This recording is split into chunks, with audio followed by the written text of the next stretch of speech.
નમસ્કાર, જય શ્રી કૃષ્ણ સર્વ વિદ્યાર્થી મિત્રોને. આપ સર્વેનું સ્વાગત છે આજના ઓનલાઈન વિડીયો લેક્ચરમાં. વિદ્યાર્થી મિત્રો, ધોરણ 9 વિષય સામાજિક વિજ્ઞાનમાં જેમાં આપણે પાઠ 8ની શરૂઆત કરી હતી, ભારતના રાજ્ય બંધારણનું ઘડતર અને તેના લક્ષણો. જેમાં ગયા વિડીયો લેક્ચરમાં આપણે બંધારણના મૂળભૂત લક્ષણોની શરૂઆત કરી હતી, જેમાં આપણે લેખિત દસ્તાવેજ, બંધારણનું કદ, એક જ નાગરિકત્વ અને છેલ્લો ટોપિક જોયો હતો કે મજબૂત કેન્દ્રવાળું સમવાય તંત્ર. એટલે કે એમાં આપણે જોયું હતું કે ભારતમાં ભલે 28 રાજ્યો અને 8 કેન્દ્રશાસિત પ્રદેશો છે, પણ આ બધા રાજ્યો અને કેન્દ્રશાસિત પ્રદેશો કરતાં પણ બધા કરતાં સર્વોપરી એ કેન્દ્ર કહેવાશે અથવા તો કેન્દ્ર રહેશે. બરાબર. પરંતુ એવું પણ નથી કે અહીંયા રાજ્ય સરકારને કોઈ પણ પ્રકારની સત્તા આપવામાં નથી આવેલી.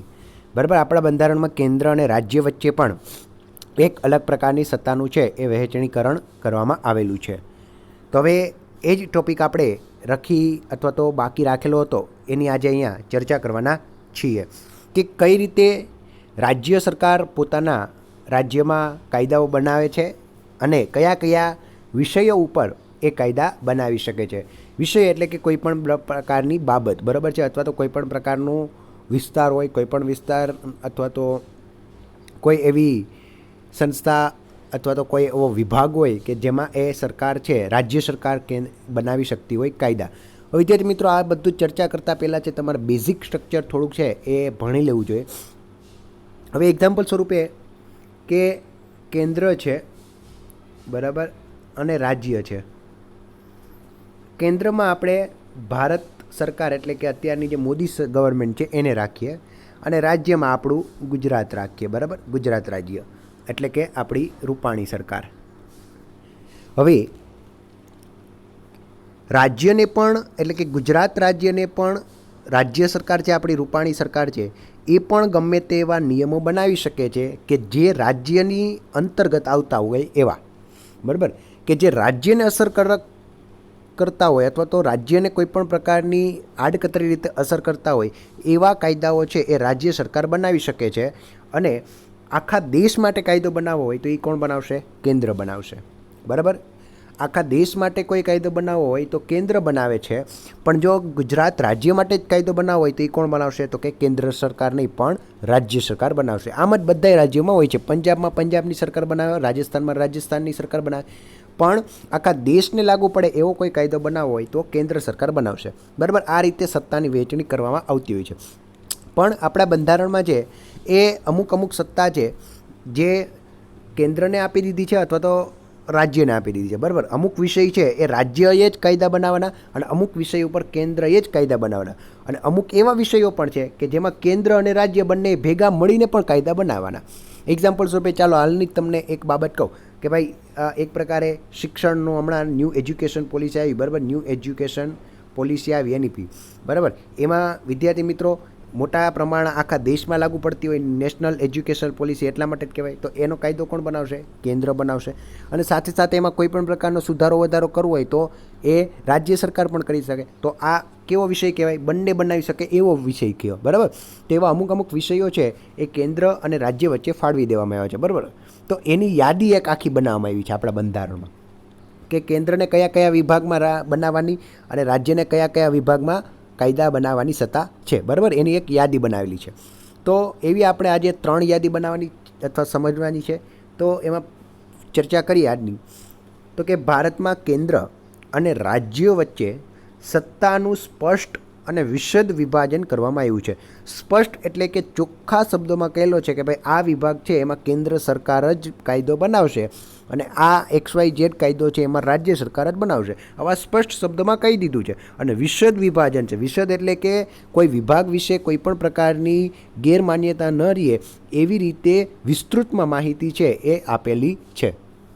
આગળ વધીએ તો કહે છે કે જે માટે 3 યાદીઓ બંધારણમાં મૂકવામાં આવી છે. કેટલી યાદીઓ? 3 યાદીઓ.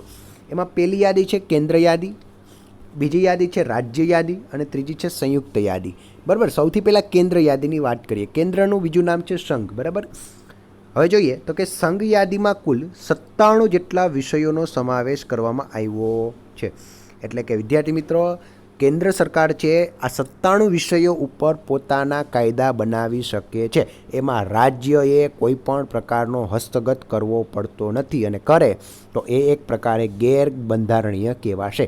રેડી? એટલે કે આપણી જે મોદી સરકાર છે, એ કેન્દ્ર સરકાર છે, એ કેન્દ્ર સરકાર છે એ 97 જેટલા વિષયો ઉપર શું કરી શકે છે? કાયદાઓ બનાવી શકે છે. બરાબર? જેમાં કાયદા ઘડવાની સંપૂર્ણ સત્તા કેને છે? સંસદ ધરાવે છે. બરાબર? કેન્દ્રમાં વિદ્યાર્થી મિત્રો, જો હું તમને કેન્દ્ર જ્યારે પણ કહું, બરાબર, કેન્દ્ર શબ્દ આવે તો તમારે અહીંયા કાયદા બનાવવા માટે સત્તા કોને હોય છે? સંસદને હોય છે. કોને હોય છે? સંસદને હોય છે. જ્યારે હું તમને એમ કહું કે ભાઈ રાજ્ય યાદી ઉપર વિષય બનાવવા છે, તો રાજ્ય યાદી ઉપર જે કાયદો બનાવશે ને એ કોણ બનાવશે? તો કે આપણી રાજ્યની વિધાનસભા બનાવશે. કોણ બનાવશે? વિધાનસભા બનાવશે. રેડી? એટલે આ થોડી ઘણી ટર્મ છે એ તમને બેઝિક આવડવી જોઈએ. કેન્દ્રમાં કોણ હોય? સંસદ હોય. જ્યારે રાજ્યમાં કોણ હોય છે? વિધાનસભા હોય છે. ક્લિયર વિદ્યાર્થી મિત્રો? અને આપણે ઘણી વખત આપણે સાંભળતા હોઈએ છીએ, બરાબર, અને તમે જોયું પણ છે, વિધાનસભાના જે સભ્યો હોય એને આપણે શું કહીએ છીએ? ધારાસભ્ય કહીએ છીએ. શું કહીએ છીએ? ધારાસભ્ય કહીએ છીએ. બરાબર? અને જે સંસદમાં જઈને આપણે આપણા વિસ્તારનું પ્રતિનિધિત્વ કરતા હોય એને આપણે શું કહીએ છીએ? સાંસદ કહીએ છીએ. શું કહીએ છીએ? સાંસદ કહેતા હોઈએ છીએ. ક્લિયર વિદ્યાર્થી મિત્રો? તો તમે જરા વિચારજો કે તમે જ્યાં વિસ્તારમાં રહો છો એ વિસ્તારના વિધાનસભાના ધારાસભ્ય કોણ છે? બરાબર? અથવા તો તમે જે વિસ્તારમાં રહ્યો છો એના સાંસદ કોણ છે? બરાબર? આ રીતે આપણે જાણી શકીએ છીએ કે કઈ રીતના સમગ્ર દેશ છે એ કાર્ય કરે છે. બરાબર? તો ફરીથી આપણે ટોપિકમાં આવી જઈએ કે ભાઈ કાયદા ઘડવાની સંપૂર્ણ સત્તા કોને આપવામાં આવી છે? સંસદને આપવામાં આવી છે. કયા વિષયો ઉપર? જે કેન્દ્રના વિષયો છે 97 એ વિષયો ઉપર. ક્લિયર? જેમાં શું શું આવી શકે છે? તો કે સંરક્ષણ, વિદેશી બાબતો, અણુશક્તિઓ, નાણું, વીમો, બેન્કિંગ, તાર ટપાલ, રેલવે જેવા રાષ્ટ્રીય મહત્ત્વ ધરાવતા ક્ષેત્રોમાં કેન્દ્ર સર્વોપરી સત્તા ધરાવે છે. રેડી વિદ્યાર્થી મિત્રો? આ મુખ્ય અહીંયા આપણા વિષયો આપ્યા છે. આની સિવાયના પણ અન્ય વિષયો છે. બરાબર? પણ મુખ્ય વિષયની વાત કરીએ તો કે સંરક્ષણ. બરાબર? આર્મી ઉપર કોઈ પણ કાયદો બનાવવો હોય તો એ કોણ બનાવશે? રાજ્ય સરકાર નહીં બનાવે, પણ કેન્દ્ર સરકાર બનાવશે. પછી છે કોઈ અન્ય દેશો સાથેના સંબંધોને લગતા કોઈ પણ પ્રકારના કાયદા બનાવવા હોય, અથવા તો અણુશક્તિ, જેને પરમાણુ બોમ્બ, પરમાણુ શક્તિ તરીકે ઓળખવામાં આવે છે, એને લગતા કાયદા બનાવવા હોય તો એ કેન્દ્ર સરકાર બનાવશે. પછી છે નાણું. નાણું એટલે કે એક પ્રકારની મોનેટરી સિસ્ટમ. બરાબર? એને હેન્ડલ કરવાનું કાર્ય કોનું છે? તો કે કેન્દ્ર સરકારનું છે. પછી વીમાને લગતા કોઈ પણ કાયદા બનાવવાના હોય, અથવા તો બેન્કિંગ એટલે કે જે આરબીઆઈ છે, બરાબર, એ કેમાં આવે છે? બેન્કિંગમાં આવે છે. તો આરબીઆઈને લગતા કોઈ પણ કાયદા હોય તો એ કોણ બનાવશે? દેશની કેન્દ્ર સરકાર બનાવશે. તાર ટપાલ અને રેલવે. બરાબર? પોસ્ટ ઓફિસ છે એ એક પ્રકારની શું છે? તો કે કેન્દ્ર સરકારની વિષયનો સબ્જેક્ટ છે. અથવા તો રેલવે છે. તમે જોયું કે ભાઈ ગુજરાતે આ ફલાણી ઢીકણી રેલવે બહાર કાઢી નહીં, તો એ રેલવે બહાર પાડવાનું કામ કોનું છે? કેન્દ્રનું જ છે. ક્લિયર? એટલે કે જે રાષ્ટ્રને મહત્ત્વ ધરાવતા વિષયો હોય ને એ દરેક વિષયોમાં કેન્દ્ર છે એ સર્વોપરી જોવા મળે છે. ક્લિયર? હવે વિદ્યાર્થી મિત્રો એક તમને અત્યારની ફેક્ટ બાબત જણાવું કે જે અહીંયા 97 વિષયો છે, જેમાં ચેન્જ થઈને અત્યારે કેટલા થઈ ગયા છે? 100 વિષયો થઈ ગયા છે. બરાબર? કેન્દ્ર યાદીમાં કેટલા વિષયો છે? 100 વિષયો છે એ થઈ ગયા છે. ક્લિયર? ત્યાર પછી આવે છે રાજ્યની યાદી. રાજ્યોની યાદી એટલે કે જેમાં રાજ્યએ કાયદો બનાવવાની સત્તા હોય છે. તેમાં જોઈએ તો કે જેમાં 66 વિષયોનો સમાવેશ કરવામાં આવ્યો છે. બરાબર? જ્યારે બંધારણ બન્યું હતું ત્યારે કેટલા વિષયો સમાવેશ હતા? 66 વિષયો હતા. જેમના ઉપર કાયદો ઘડવાની સંપૂર્ણ સત્તા કેની છે? રાજ્યની છે. એટલે કે ધારાસભાઓની છે. બરાબર? મેં આગળ કીધું હતું કે કેન્દ્રમાં કોણ હોય છે? તો કે સંસદ હોય છે. અને રાજ્યમાં કોણ હોય છે? તો કે વિધાનસભા હોય છે. રેડી? એટલે કેન્દ્રમાં કોઈ પણ કાયદો બનાવવો હોય તો કોણ બનાવશે? સંસદ બનાવશે. અને રાજ્યમાં કોઈ પણ કાયદો બનાવવો હોય તો કોણ બનાવશે? તો કે સંસદ નહીં, પણ ધારાસભા એટલે કે વિધાનસભા બનાવશે. કાયદો અને વ્યવસ્થા. કાયદો અને વ્યવસ્થા એટલે કે એમાં કોણ કોણ આવે વિદ્યાર્થી મિત્રો? કાયદો અને વ્યવસ્થામાં મોટા પ્રમાણમાં છે એ પોલીસ તંત્ર આવે છે. બરાબર? પોલીસ તંત્રનું નિયમન કોણે કરવું એ કોઈ કેન્દ્ર સરકારનો વિષય નથી. બરાબર? એક્ઝામ્પલ સ્વરૂપ કે ભાઈ રાજકોટમાં કેટલા જગ્યાએ કેટલા પોલીસના કર્મીઓ રાખવા, એ બધો વિષય કેનો છે? રાજ્યનો છે. એમાં કોઈ પણ પ્રકારની બાબત છે એ શિક્ષણમાં, પછી સ્થાનિક સ્વરાજ્યની સંસ્થાઓમાં, કૃષિ સિંચાઈ, આરોગ્ય એટલે કે હોસ્પિટલ, સરકારી જે હોસ્પિટલો હોય, પછી છે ભૂમિ એટલે કે કોઈપણ પ્રકારની જમીનને લગતા કોઈપણ કાયદાઓ હોય, બરાબર. પછી છે રાજ્યનો આંતરિક વેપાર વાણિજ્ય. રાજ્યોનો આંતરિક વ્યાપાર વાણિજ્ય એટલે શું? તો કે ભાઈ રાજસ્થાન અને ગુજરાત વચ્ચે કોઈપણ પ્રકારના વેપારી સંબંધો હોય તો આ બંને વચ્ચેના જે કંઈ પણ નીતિ નિયમો હોય એ બંને રાજ્ય સરકાર નક્કી કરશે, નહીં કે કેન્દ્ર સરકાર. રેડી? એટલે કે એની સેવાઓનો સમાવેશ થાય છે, બરાબર. કઈ કઈ વસ્તુ? તો કે કાયદો અને વ્યવસ્થા, શિક્ષણ, સ્થાનિક સ્વરાજ્યની સંસ્થાઓ, કૃષિ સિંચાઈ, આરોગ્ય, ભૂમિ, રાજ્યોનો આંતરિક વેપાર વાણિજ્ય વિષયકની સેવાઓનો સમાવેશ છે. એમાં કાયદા બનાવવાની સત્તા કોને આપવામાં આવી છે? તો કે રાજ્યોને આપવામાં આવેલી છે. જો કેન્દ્રને લાગે, હવે ખાસ ધ્યાન રાખજો, જો કેન્દ્રને લાગે કે રાજ્યમાં કાયદો અને વ્યવસ્થા પડી ભાંગા છે, બરાબર. જો એવું લાગે કે ભાઈ રાજ્યમાં ખરેખર બંધારણની વ્યવસ્થા અનુસાર અને કાયદાની વ્યવસ્થા અનુસાર છે કોઈ પણ પ્રકારનું સંચાલન નથી થતું, તો રાજ્યની સંમતિ સાથે કે રાજ્યની મરજી વિરુદ્ધ જઈને કેન્દ્ર તે રાજ્યમાં કેન્દ્રીય અનામત પોલીસ દળોને પણ મોકલી શકે છે. હવે વિદ્યાર્થી મિત્રો, તમે ઘણી વખત આપણે જોતા હોઈએ છીએ, બરાબર, કેન્દ્રીય અનામત પોલીસ દળોમાં કોણ કોણ આવે છે? તો કે NDRFની ટીમ આવે છે, બરાબર. પછી છે CRPFની ટીમ આવે છે. આપણે ઘણી વખત ન્યૂઝપેપરોમાં વાંચતા હોય છે, બરાબર, કે ઉત્તર પ્રદેશમાં કોઈપણ પ્રકારનું હુલ્લડ થયું, બરાબર. એમાં હુલ્લડમાં એટલે શું છે? ઘણા બધા લોકો ભેગા થાય અને એકેય બાબતની કંઈ ખબર ન હોય છતાં પણ એક પ્રકારે શું કરે છે? આર્થિક રીતે નુકસાન કરે છે. તો આવા લોકો છે એ તંગદિલી ખોટી ઊભી કરે છે, બરાબર, લોકોમાં ડર ઊભો કરે છે. તો ત્યાં રાજ્ય સરકાર કોઈપણ પ્રકારની જો હુલ્લડને સંભાળવામાં નકામી જાય, એટલે કે કોઈપણ પ્રકારનું કાર્ય કરવામાં અસક્ષમ બને, તો કેન્દ્ર સરકાર છે એ ઓટોમેટિકલી છે એ પોતાના કેન્દ્રીય અનામત પોલીસ દળ છે એ મોકલી શકે છે. એમાં પછી રાજ્યની સંમતિ હોય અથવા ન પણ હોય, બરાબર. રાજ્યને એમ લાગે કે ભાઈ રાજ્યની કાયદા અને વ્યવસ્થા છે એ કથળી ગઈ છે, તો પોલીસ દળ છે એ મોકલી શકે છે અને ત્યાંની પરિસ્થિતિને કાબૂ લાવે છે. રેડી? એટલે જોઈ શકો છો કે રાજ્યમાં પણ દખલઅંદાજી કેન્દ્ર છે એ કરી શકે છે. એટલા માટે જ આપણે અહીંયા જોયું કે કેન્દ્રને સર્વોપરી સત્તા આપવામાં આવેલી છે. રેડી? હવે હાલ ફરીથી તમને એક ફેક્ટ આપું કે જે અહીંયા અત્યારે 66 વિષયો છે એ હવે ઘટીને કેટલા થઈ ગયા છે? 61 થઈ ગયા છે. મતલબ કે એમાં 5 વિષયોનો ઘટાડો આવ્યો છે. ક્લિયર વિદ્યાર્થી મિત્રો? આ 5 વિષયો છે એ ઘટી ગયા છે. એટલે ફરીથી તમે યાદ રાખજો, અહીંયા જે 97 છે એમાં વધીને 100 થઈ ગયા છે, જ્યારે અહીંયા 66 છે એમાં ઘટીને 61 થઈ ગયા છે, અને જ્યાં અહીંયા 47 છે, બરાબર, ત્યાં વધીને 52 થઈ ગયા છે, બરાબર. એટલે એ વસ્તુ ધ્યાન રાખજો. આ હાલના ડેટા છે, બરાબર. આ અત્યારે જે મુજબ નિયમો બનાવ્યા છે, કાયદા બનાવ્યા છે, એ આ મુજબ બનાવવામાં આવે છે. આ જ્યારે હતું એટલે કે જ્યારે બંધારણ બન્યું હતું ત્યારની વસ્તુ છે અને આ હાલની વસ્તુ છે, બરાબર. આ યાદ ન રાખો તો પણ કંઈ પ્રોબ્લેમ નહીં, પણ એક પ્રકારે તમને તથ્ય સાચું હોય અને આ લખો તો પણ તમારે એક્ઝામમાં સાચું જ પડવાનું છે. હવે આવે છે સંયુક્ત યાદી. સંયુક્ત યાદી એટલે શું? કે જેમાં કેન્દ્ર અને રાજ્ય બંને ભેગા મળીને કાયદા બનાવે, બરાબર. તો જોઈએ કે સંયુક્ત યાદીમાં 47 જેટલા વિષયોનો સમાવેશ કરવામાં આવ્યો છે, જે હાલ કેટલા વધી થયા છે? 52 થઈ ગયા છે, બરાબર. જેના ઉપર કાયદો ઘડવાની સત્તા કેન્દ્ર અને રાજ્યો બંને છે, બરાબર. જ્યારે રાજ્યોના કાયદામાં વિવાદ કે સંઘર્ષ ઊભો થાય ત્યાં કેન્દ્રનો કાયદો ચડિયાતો અને સર્વોપરી ગણાય છે. એ શું કહે છે કે ભાઈ ધારી લ્યો, સિમ્પલ એક એક્ઝામ્પલ છે કે ચાલો હાલો આપણે એક બાબત જોઈએ કે ભાઈ શિક્ષણ, બરાબર. હમણાં શિક્ષણની નીતિ આવી, બરાબર. એનો વિષય છે ભાઈ કેન્દ્ર એ બનાવી શકે અને રાજ્ય બનાવી શકે, બરાબર. કેન્દ્રએ કોઈ એવો નિયમ બનાવ્યો કે ભાઈ ફરજિયાત 14 વર્ષ સુધીના બાળકોને ફ્રી શિક્ષણ, બરાબર. આવું એને નિયમ બનાવ્યો. પણ રાજ્ય સરકારે શું કર્યું? તો કે ભાઈ રાજ્ય સરકારે એ ઘટાડીને કેટલું કરી નાખ્યું? 12 વર્ષ કરી નાખ્યું, બરાબર. તો કેન્દ્ર છે એ કોર્ટમાં ગઈ કે ભાઈ રાજ્યએ અમારું પાલન નથી કર્યું, બરાબર. જો આના કરતાં ચડિયાતો હોત ને, રાજ્યનો કાયદો જો કેન્દ્ર કરતાં ચડિયાતો હોત, આમાં ચડિયાતા પણ કંઈ છે જ નહીં. ગાયઠકનું શું થયું? તો કે 2 વર્ષ સુધી કોઈ પણ બાળક છે એને ફ્રીમાં એજ્યુકેશન નહીં આપે. ખરેખર કેન્દ્ર તો એમ કહે છે કે 14 વર્ષ સુધીના બાળકોને મફતમાં શિક્ષણ આપવું જોઈએ, જ્યારે આ તો શું કહે છે કે 12 જ વર્ષ.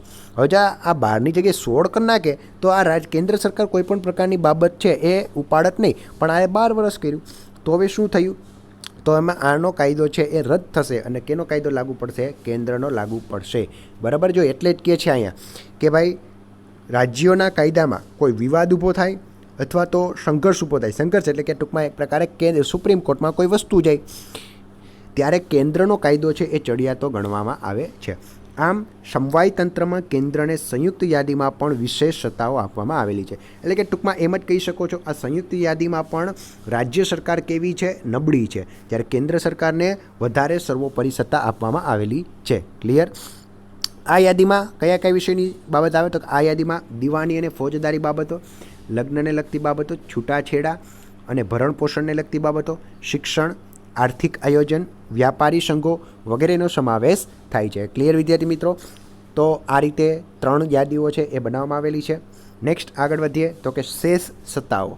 શેષ સત્તાઓ એટલે કે બાકી જે ઉપરની યાદીઓ છે એ યાદીમાં કદાચ જે તે સમયે એના સમયગાળા મુજબ એવા વિષયો હતા તો એ ઇન્ક્લુડ કરેલા, પણ હાલના સંજોગોમાં કોઈ એવો વિષય આવે કે જે યાદીમાં નથી તો એના ઉપર સત્તા અથવા તો એના ઉપર કાયદો કોણ બનાવશે? તો એના ઉપર કાયદો બનાવશે કેન્દ્ર બનાવશે. બરાબર? તો જોઈએ તો કે જે વિષયમાં કેન્દ્ર અને રાજ્યો વચ્ચે સત્તાની સ્પષ્ટ વહેંચણી થઈ શકી ન હોય તે વિષયોના સમાવેશ શેષ સત્તાઓમાં થાય છે. બરાબર? તમને પૂછી શકે છે કે શેષ સત્તા એટલે શું? તો કે કેન્દ્ર અને રાજ્ય વચ્ચેની સત્તાની જે વહેંચણી કરવામાં આવી છે એ વિષયોનો સમાવેશ ન થયો હોય એવા વિષયોનો સમાવેશ છે એ શેષ સત્તામાં કરવામાં આવે છે. રેડી?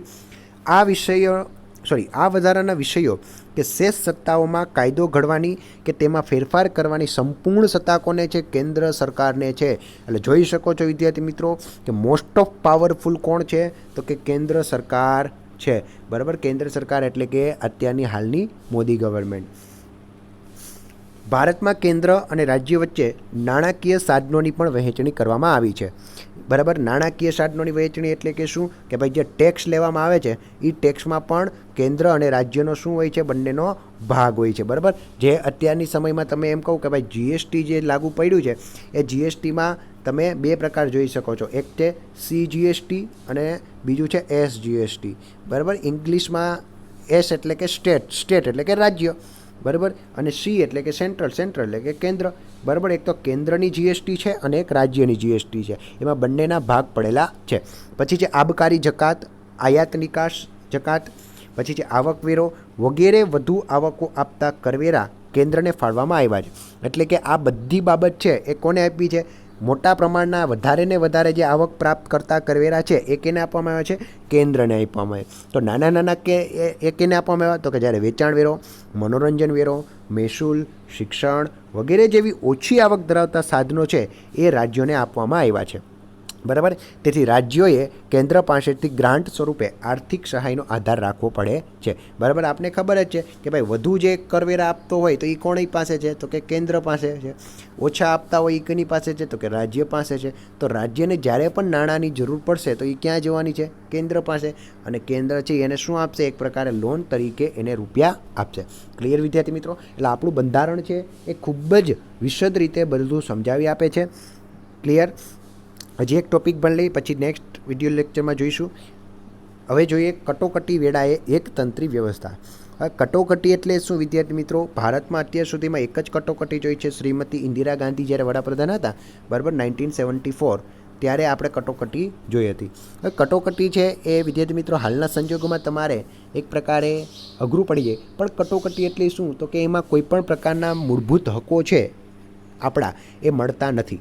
બરાબર? જે આપણે આગળ જોઈ ગયા કે ભાઈ સ્વતંત્રતાનો હક, શિક્ષણનો અને સાંસ્કૃતિક હક છે, પછી આપને એક પ્રકારનો સમાનતાનો હક છે. બરાબર? આવા બધાના જે હક છે એ બધા રદ થઈ જતા હોય છે. તો બરાબર કટોકટી એટલે શું? ચાલો જોઈએ. એમાં તો કે ભારતમાં બંધારણમાં 3 પ્રકારની કટોકટીની જોગવાઈ કરવામાં આવી છે. બરાબર? કેટલી જોગવાઈ છે? 3. પહેલી છે કે યુદ્ધ, બાહ્ય આક્રમણ કે સશસ્ત્ર બળવો જેવા સંજોગોમાં રાષ્ટ્રીય સલામતી જોખવાય એવી પરિસ્થિતિમાં દેશમાં સલામતી વિષયક કટોકટી જાહેર કરી શકાય છે. એટલે એક તો સિમ્પલ છે કે જો કોઈ અન્ય દેશ સાથે યુદ્ધ થાય તો આપણા દેશમાં શું લાગુ પડી જાય છે? કટોકટી. અથવા તો બાહ્ય આક્રમણ એટલે એ જ થયું, અન્ય દેશ સાથે યુદ્ધ થાય.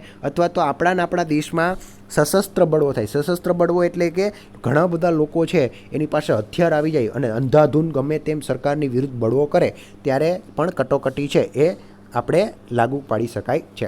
બીજું છે રાજ્યમાં કાયદો અને વ્યવસ્થાની પરિસ્થિતિ પડી ભાંગી હોય. આ પણ આગળ પણ જોયું કે ભાઈ ધારી લો કે ઉત્તર પ્રદેશમાં કોઈ બળવો થયો અને રાજ્ય સરકાર છે એ એને કાબૂ લેવામાં નિષ્ફળ ગઈ તો શું કરશે?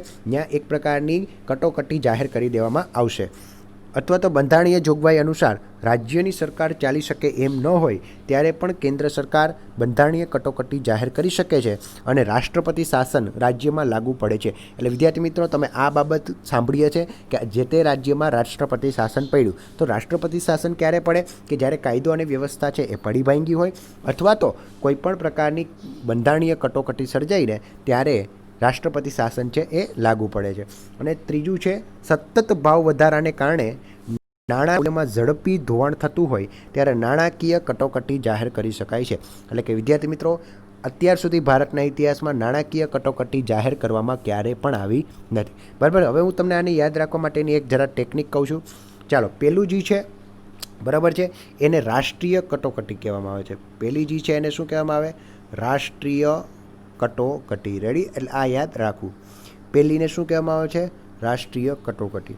પછી જે આ બીજી જે રાષ્ટ્રપતિ શાસન આવી એનું રિયલમાં નામ શું છે? કે બંધારણીય. શું? બંધારણીય કટોકટી તરીકે ઓળખવામાં આવે છે. ક્લિયર? અને જે આ ત્રીજી છે એને નાણાકીય કટોકટી તરીકે ઓળખવામાં આવે છે. બરાબર? શું? નાણાકીય કટોકટી. તો હવે આને સિમ્પલ લાઇનમાં યાદ રાખવા માટેનું આપણે સિમ્પલ એક જ વસ્તુ બોલવાનું. શું? તો કે રિબીન. બરાબર? આપણે જો ઓલી રિબીન આવે ને કાપવાની, એના ઉપરથી ઉપરથી રાષ્ટ્રીય કટોકટી, બી ઉપરથી બંધારણીય કટોકટી અને ન ઉપરથી નાણાકીય કટોકટી. હાલ ભારતના ઇતિહાસમાં આ કટોકટી ક્યારેય લાગુ પાડવામાં આવી નથી, પણ રાષ્ટ્રીય કટોકટી એક વખત લાગુ પડી ગઈ છે 1974માં. બરાબર? અને બંધારણીય કટોકટી એટલે કે રાષ્ટ્રપતિ શાસન તો ઘણી વખત દરેક રાજ્યમાં અથવા તો અમુક રાજ્યોમાં લાગુ પડેલું છે. આપણા ગુજરાતમાં પણ આશરે 6 વખત રાષ્ટ્રપતિ શાસન છે એ લાગુ કરવામાં આવેલું છે. રેડી વિદ્યાર્થી મિત્રો? તો બાકીના જે મુદ્દા છે એ નેક્સ્ટ વિડીયો લેક્ચરમાં જોઈશું. ત્યાં સુધી જય હિન્દ, અસ્તુ.